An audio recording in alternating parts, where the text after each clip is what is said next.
In a peaceful village on the edge of a vast savanna, a playful lion cub named Leo chased after a butterfly, unaware of the trouble he was causing. In his excitement, Leo accidentally bumped into Mrs. Thompson, a kind-hearted grandmother, causing her to stumble and fall. Her grandson, Tommy, who was nearby, rushed to her side, his heart filled with worry and anger at the sight of his grandmother on the ground. He glared at Leo, blaming the cub for the accident. However, as Tommy observed Leo's frightened expression, he realized the cub had no ill intentions. Leo was simply a young animal, curious and unaware of the harm he had caused. Before Tommy could act on his anger, Zara, Leo's mother, arrived on the scene. Her face was filled with concern for both her cub and the injured woman.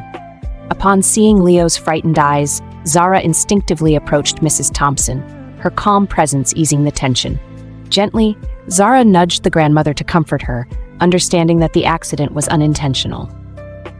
As Tommy watched this interaction, his anger began to fade. He saw Zara's tender care for Mrs. Thompson and realized that both Leo and his mother meant no harm. Slowly, Tommy's heart softened, and he approached Leo, deciding to help the cub instead of holding a grudge. Zara watched from a distance, her heart swelling with gratitude as Tommy reached out to Leo with kindness. In the following days, Tommy and Leo formed a bond. Tommy learned to care for the cub, feeding him and playing with him under Zara's watchful eyes. Despite their differences in species, the two grew close, and even Mrs. Thompson, now recovered from her fall, grew fond of Leo. She often smiled at the cub, seeing the love between him and Tommy. The village watched in awe as the unlikely connection between the boy, the lion cub, and the lioness unfolded.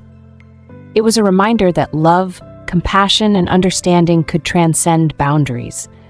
Through their shared experiences, both families discovered that love can unite even the most different of beings, forming a bond that could never be broken.